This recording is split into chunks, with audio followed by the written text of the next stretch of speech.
Shalom everyone! We're here again today. So ngayon po gustong pag-usapan naman natin ang problema. Bakit ba may problema ang tao? Ako po personally lang po to ha, opinion ko lang po to. But of course, later we will give some Bible verses. Pero sisimulan natin dito sa opinion ko. If you want to comment or correct me, of course you are most welcome to. You can just write it down sa comment box.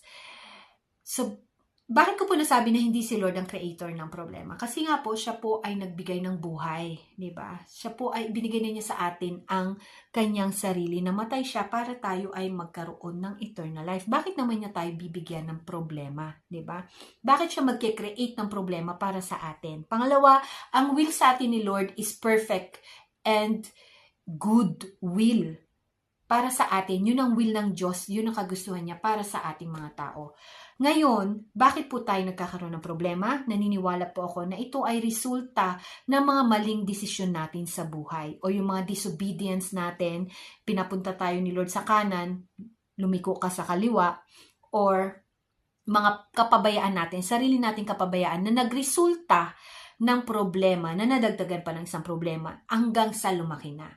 Pwede rin naman pong ito ay pagkakamali ng mga ancestors natin, for example, di ba? For example, sabi mo, paano ko naging kasalanan na naging mahirap ako? Kasi pinanganak ka ng mahirap. Maaling kasalanan o pagkukulang ng magulang mo, hindi natin alam. Kasi naniniwala ako na, sabi nga nila, di ba, kung pinanganak kang mahirap at lumaki kang mahirap, kasalanan mo na yon. Kung pinanganak kang mahirap, hindi mo kasalanan. Pero kung lumaki kang mahirap pa din, kasalanan mo na. Kasi wala kang ginawa. Parang ganun ba? Alam ko na medyo sensitive tong topic na to. Pero, like I said, gusto ko lang pong i-share yung opinion ko, no? Yes, hindi po si God ang nag-create ng problema ng tao. Maaring ito po ay naging resulta ng mga mali nating desisyon at pagtalikod natin sa ating Panginoon. At yung mga disobedient natin, pagiging disobedient natin sa ating Diyos. Okay? And tong problema na to, ay naging consequences na dapat, mga consequences na mga wrong decisions nga natin na kailangan nating harapin. Diba? So, yan po yung trials. Ngayon, may inaalaw ang ating Panginoon na pagdaanan natin. Kasi Diyos siya, di ba? Sabihin natin, makapangyarihan ng ating Panginoon, wala pong imposible sa Kanya. Kung gusto Kanya tulungan agad, tanggalin Kanya kaagad dyan sa sitwasyon mo na yan. Kayang-kaya niyang gawin. Pero bakit may times na parang hindi agad-agad kumikilos ang Lord sa buhay natin? Unang-una, bakit? Kasi po maaari, hindi mo siya inaalaw sa buhay mo. Natural, dapat tanggapin mo muna siya sa buhay mo. Magkaroon ka ng relationship sa Kanya. And then you can tell God, Lord, help me. Yun lang naman ang gusto ni Lord. Bakit? Bakit kailangan pa antayin ni Lord na humingi ako sa Kanya ng tulong? Kasi po, we have free will.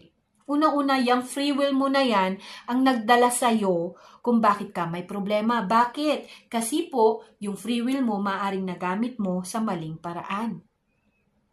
Yun nga, kagaya ng sinabi ni Lord, pumunta ka dito sa kanan pero kumaliwa ka. Hindi ka naman pipilitin ni Lord eh. He will never force Himself to you and He will never force kung ano yung gusto niya para sa'yo kasi nga may free will ka. So you have to use your free will first na magpasakop sa leading ng ating Diyos, no? Para makakilos siya ng malaya sa buhay natin. Lord, I give you the rights to move freely sa buhay ko. Malaya kang kumilos sa buhay ko, Lord. Tulungan mo ako, hindi ko na kaya, I give it to you. Yun lang kailangan mo sabihin, kapatid. So maaari yan, isa yan sa reason kung bakit may mga pagsubok na tumatagal, sobrang pinagdadaanan mo na, sobrang tagal na, di ba? Pangalawa, it could be, the Lord is allowing that to happen para magkaroon tayo, matest yung faith natin. At dahil kasi nga matigas yung ulo natin minsan, di ba? Narinig na natin ang tungkol kay God, na mahal niya tayo, pero hindi pa rin natin siya tinanggap sa buhay natin. Patuloy pa rin natin siyang tinatanggihan, di ba? So, hanggat minsan kasi, the Lord is letting us na matuto sa sarili nating experience. Hanggang sa masagad ka na, wala ka ng ibang ways para duman dyan. Then, ang tangi mo na lang naiisip, Lord, tulungan mo na ako. then that's the time. And you know what? Yung mga inaalaw ni Lord ng mga pagsubok din na kahit pa yan ay consequences na lang ng mga pagkakamali natin sa buhay natin. Kaya rin yan naaalaw ng Lord kasi lalalim yung faith natin sa Kanya. Paano ko po nasabi? Kasi 'di ba, kung wala kang problema, hindi ka naman lalapit kay Lord, then hindi ka pa rin magkakaroon ng relationship sa Kanya. You know what, kapatid, tayo po ay tinatawag ng Lord na magkaroon ng personal relationship with God. Kasi 'di ba pag close, kapag may personal relationship ka sa isang tao, very close ka diyan. Lahat sinasabi mo sa kanya problema mo, minsan sa kanya ka humihingi ng tulong. So kaya gusto rin ni Lord na tayo may personal relationship sa kanya, hindi po religion, kapatid, kundi personal relationship with God. Para nang sa ganon, mapagkatiwalaan natin siya. Yung pananampalataya natin kay Lord lumalim hanggang sa ikaw na mismo, Lord, ano bang gagawin ko kahit napakasimple lang ng problema mo, i-open up mo na kay God. And then makikita mo na, grabe ang pagkilos ng Lord. Di ba minsan nasasagad din po tayo na wala na tayong ibang naisip na paraan, ubus na tayo, pagod na tayo. Si Lord na lang nilapitan natin ng last option mo na si Lord. Minsan nangyayari din po yun para mapakita ng Lord at para yung testimony mo rin gumanda at masabi mo talaga, kamay ni Lord ang kumilos sa'yo. Pero kapatid, alam niyo po, ano man ang pagdaanan natin pagsubok sa buhay, ilang beses man natin i-fail si Lord, hindi mo man tanggapin pa sa buhay mo si God, sabihin ko sa iyo kapatid, mahal ka ng Panginoon. Sabi nga po sa Biblia, God loves us while we are sinners. Hindi naman po namatay si Lord para sa mga saved na tao. Namatay po siya para magkaroon ng salvation sa mundo. Kaya kapatid, whether hindi ka tumawag sa Panginoon or tumawag ka man sa Kanya, mahal ka niya. At meron po ako mga Bible verses na magbibigay ng encouragement sa inyo na hindi nyo maisip na bakit ganito puro pagsubok ang buhay puro pagsubok na lang nangyayari sa buhay ko. Iniwan na ako ng Panginoon. No, kapatid, no. No. Meron po ako mga Bible verses na ibibigay sa inyo. Unang-una, 1 Corinthians 10:13, no? Si God po, He always provide a way out. Hindi po magbibigay si Lord o hindi niya iaalaw ang isang pagsubok. Sorry, let me rephrase that. He will never allow any trial sa buhay mo na alam niyang hindi kakayanin ng ability mo, ng abilidad mo. And si Lord din po ang laging nagbibigay ng solusyon. You just have to call upon His name. Sabihin mo lang, Lord, help me. And He will help you. He always provide a way out. 1 Corinthians 10:13. Pangalawa, Isaiah 41:10. God is with you. No? Ito po ay pangako ng Panginoon na kasama mo siya anuman ang pinagdadaanan mo sa buhay mo. God is with you. Okay? Kaya wag mong iisipin na pinabayaan na ako ng Panginoon, iniwan niya ako, nasaan ka Lord? Wala ka sa mga panahong ganito. Yan ang mga linyahan, di ba? Napapanood ko sa pelikula. I'm sure sa totoong buhay, ganyan din po kasi nasabi natin. Sinisisi pa nga natin ang ating Panginoon kapag tayo po ay may problema, di ba? Dumaan po ako dyan, kaya po alam ko yan. No, kapatid, hindi ko po sinasabi to dahil baka inisip niyo perfecto ang buhay ko. No. Alam niyo po ba kung bakit ko to sinishare sa inyo? Kung bakit may puso ako na i-share to? Kasi po ito yung pinagdaanan ko at ito yung testimony ng buhay ko kung paanong sinamahan ako ng Panginoon sa mga panahon na kailangan ko siya. Ang kailangan ko lang palang gawin, tumawag sa Kanya, kapatid. Hindi mo kailangan sarilinin, hindi mo kakayanin eh. Hindi mo kakayanin on your own strength. No.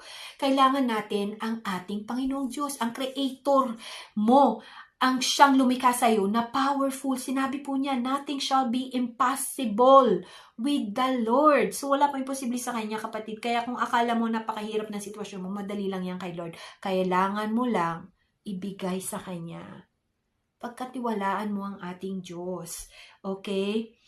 And 2 Corinthians 1, verse 3-5, God comforts us in tribulation. Tribulation po is another word for yung mga pagsubok, mga trials. By the way, hindi ko na po binasa isa-isa yung mga Bible verses na binigay ko, pero binibigay ko lang po sa inyo kung ano yung nilalaman nito. Pwede nyo po itong i-check on your own time, no? Para rin po may chance kayong buklatin ang inyong mga Biblia.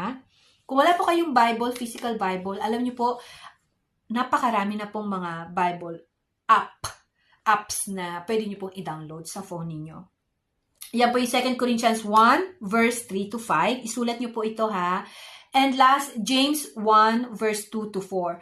Trials produce perseverance for maturity. So, ang mga trials na inaalaw ni Lord na madaanan talaga natin, kung bakit hindi ka niya agad yan inalis, kasi it will produce perseverance para mag-mature ka spiritually. Alam niyo po, kapatid, ang mga tao na nagagawa pa rin tumawa kahit nasa gitna sila ng napakatinding pagsubok ay yung mga taong naka-experience na ng relationship, ng joy ng God sa buhay nila. Sila yung mga taong may malalalim ng relationship with God. At yun po yung klase ng joy na hindi mananakaw. At very unconditional yun. Yung joy na yon na nagmumula sa ating Panginoon. Yung love ni Lord sa atin ay yung tinatawag na agape love. Very unconditional love, kapatid. Ibig pong sabihin, no matter how many times you fail Him, kahit pa ilang beses kang magmatigas ulo sa harap ng ating Panginoon, kahit pa napaka-prideful mong tao, mahal ka niya. Alam mo yun? Hindi niya sinabing mahal kita kung mahal mo ako. No, mahal ka niya kahit pa sinners tayo. Namatay siya para sa atin. At kahit pa ikaw ay tumanggap na kay Jesus, kahit pa ikaw nga ay may relationship na sa Kanya, you will never be perfect. Patuloy ka pa rin mag-fail. Kasi nga walang perfect na tao. Alam niyo kagandahan doon, alam na yun ng Lord. At tanggap niya yun. Pinatawad niya tayo sa kasalanan natin noon, ngayon, at sa future sins. Kapatid, kung bibigyan mo lamang ng puwang sa buhay mo ang ating Diyos, hindi ka magsisisi. So ito po ay panawagan na magkaroon tayo ng personal relationship with God, na siya lamang makakatulong sa iyo sa anumang pinagdadaanan mo sa buhay mo ngayon. Sakit yan, pera yan, pag-ibig yan, kung ano man yung mga problema na yan na naging dulot din naman ng mga maling desisyon natin sa buhay. For example, alam mo na nga na hindi magiging mabuting asawa yan pero sumama ka pa rin. For example, alam mo na nga hindi maganda ang taba ng baboy kung sobra-sobra lalo. Kumain ka pa rin. So anong dulot? Problema. Nagkasakit ka? Problema. For example, financially, okay na yung buhay mo, pero niyaya ka, magsugal tayo, sinugal mo, naubos ang pera mo, anong resulta ng maling desisyon mo na yon? Problema. At yung problema na yan, ang gagamitin ni Satan para lumaki at sirain ka. To steal, kill, and destroy. Yan ang trabaho niya. At dyan na nga, papasok ngayon, paano mo yan susolusyonan? Are you gonna give it to God and let God help you? Or itatry mo pa rin na solusyonan yan on your own strength? Kahit alam mo nang ubus ka na, hindi mo na kaya at wala ka ng iba pang maisip na paraan. So mga kapatid, God loves you. Just keep that in mind. God loves you.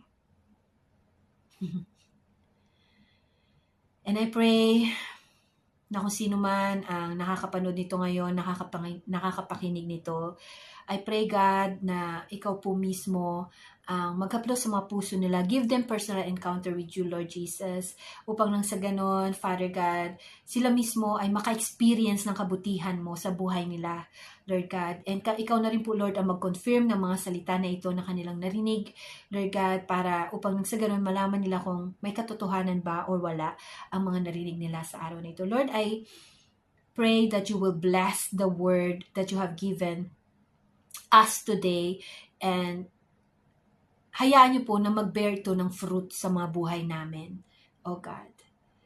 Lord, we surrender everything to you. We submit our life to you, God.